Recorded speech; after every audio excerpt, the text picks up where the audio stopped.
दोस्तों, जब भी किसी मनुष्य की मृत्यु होती है और उसका शरीर अग्नि को समर्पित कर दिया जाता है, तो यही समझा जाता है कि उसके भौतिक शरीर से जुड़ी सारी चीजें भी खत्म हो जाती हैं। आमतौर पर सभी का मानना है कि मृत्यु के बाद आत्मा के साथ कर्मों के अलावा कुछ भी नहीं जाता, परंतु यह सत्य नहीं है। हिंदू धर्म ग्रंथों और वेद पुराणों के अनुसार मनुष्य के मरने के बाद उसके शरीर का अंतिम संस्कार किया जाता है, जिसके बाद उसकी आत्मा यमलोक की यात्रा शुरू करती है।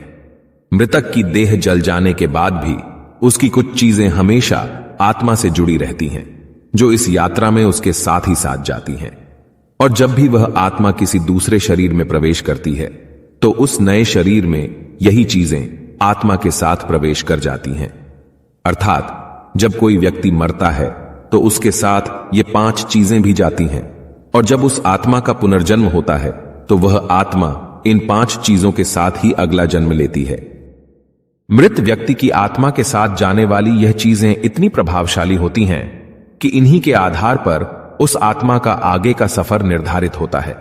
और जब कभी वह आत्मा इस मृत्युलोक में फिर से जन्म लेती है, तो इन्हीं चीजों के आधार पर उसका अगला जीवन भी प्रभावित होता है। तो आइए दोस्तों, जानते हैं कि वह कौन सी चीजें हैं जो व्यक्ति की मृत्यु के बाद भी समाप्त नहीं होती और मृतक आत्मा के साथ साथ जाती है। इससे पहले आता है मोह और वासना। गरुड़ पुराण में स्पष्ट कहा गया है कि जब व्यक्ति मृतशैया पर लेटा होता है तो उसे सांसारिक मोह माया त्याग कर आतुर संन्यास लेकर परमात्मा का निरंतर स्मरण करते रहना चाहिए, क्योंकि जब व्यक्ति कोई सांसारिक इच्छा लेकर मृत्यु को प्राप्त होता है तो उसकी यही कामना उसे इस मृत्युलोक में फिर से लेकर के आती है। दोस्तों, शास्त्रों के अनुसार अगर किसी की मृत्यु किसी वस्तु के अभाव में हुई हो तो उस चीज की चाहत मरने के बाद भी उसका पीछा नहीं छोड़ती। सांसारिक सुखों की चाहत रखना एक प्रकार की वासना ही है। मरने से पहले अगर कोई व्यक्ति अपने परिवार अर्थात अपनी पत्नी या बच्चों के सुख दुख के बारे में चिंतित रहते हुए शरीर त्यागता है, तो मृत्यु के बाद उसे उन इच्छाओं के लिए कष्ट भोगना पड़ता है।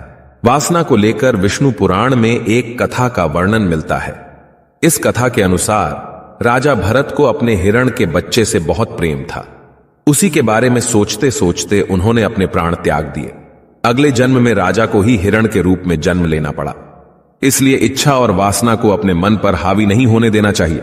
इसके साथ ही किसी भी चीज से ज्यादा लगाव भी नहीं रखना चाहिए। मनुष्य को मोह माया त्याग कर जीवन में कर्म करना चाहिए। इसीलिए गरुड़ पुराण में कहा गया है कि जब मृत्यु निकट आ जाए तो सभी इच्छाओं को त्याग कर ब्रह्म का ध्यान करना चाहिए, क्योंकि मृत्यु के समय व्यक्ति जो भी सोचता है वह इच्छाएं और अभिलाषाएं उसके साथ ही रहती हैं। इसीलिए उसे अपनी इच्छा पूरी करने के लिए दोबारा जन्म लेना पड़ता है, जो उसके उद्धार के मार्ग में बाधक है। दोस्तों, गरुड़ पुराण के अनुसार मृत आत्मा के साथ जाने वाली दूसरी चीज है कर्ज।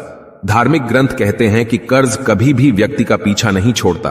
अगर किसी व्यक्ति ने आपका भला किया है तो मौका मिलते ही यह कर्ज चुका देना चाहिए।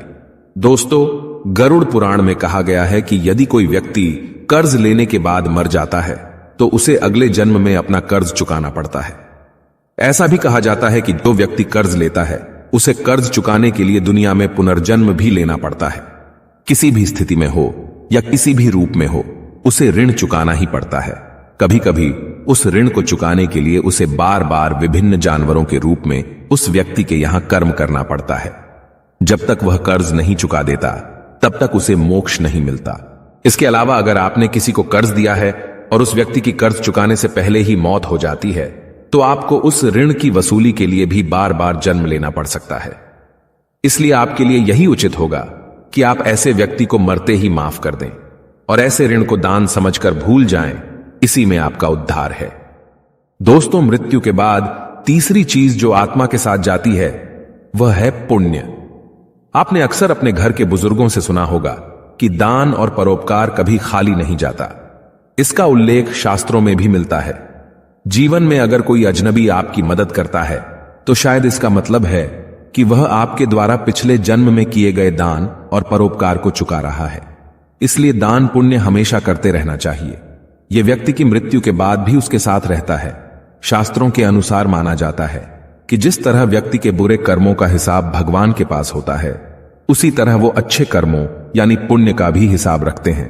शास्त्रों में दान की तुलना बैंक में जमा किए गए धन से की गई है, जो हर समय बुरे वक्त में काम आता है।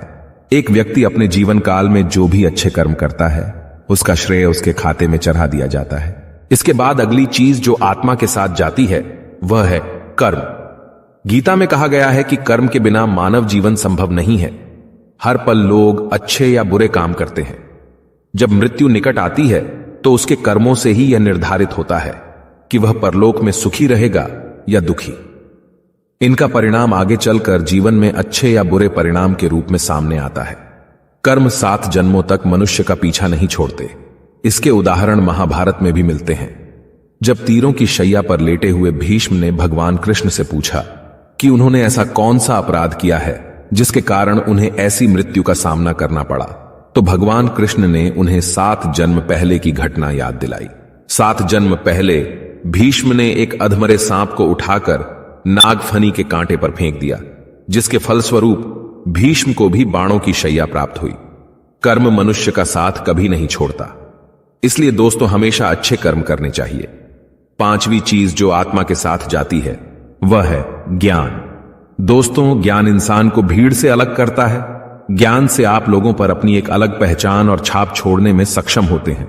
इसलिए मृत्यु से पहले आप जितना ज्ञान अर्जित करेंगे वह आपके बहुत काम आएगा। दरअसल ऐसा माना जाता है कि जो गुण व्यक्ति जीवित रहते हुए सीखता है वह मरने के बाद भी उसके साथ रहते हैं। इसलिए अपना समय अच्छे ज्ञान और गुणों को सीखने में व्यस्त रखें। गीता में भी कहा गया है कि ज्ञान और दान कभी नष्ट नहीं होते। पुराणों में जन्म और पुनर्जन्म का उल्लेख मिलता है। कई बार बच्चों को बचपन में ही पिछले जन्म का ज्ञान होने का मामला भी सामने आया है। यह बात वैज्ञानिकों ने भी मानी है कि पिछले जन्म में अर्जित ज्ञान व्यक्ति के साथ अगले जन्म में भी आ सकता है। तो ज्ञान एक ऐसी चीज है जो इंसान का साथ कभी नहीं छोड़ता। गरुड़ पुराण में कहा गया है कि मरणोपरांत आत्मा को नया शरीर धारण करने में 3 दिन, 13 दिन, 1.25 महीने या साल भर का समय लग जाता है। जो आत्माएं नए शरीर को धारण नहीं करती वह पितृलोक और स्वर्गलोक चली जाती है या इसी मृत्युलोक में भटकती रहती हैं। इसीलिए दोस्तों, हर स्थिति में अच्छे कर्म करना ही एक सुंदर भविष्य का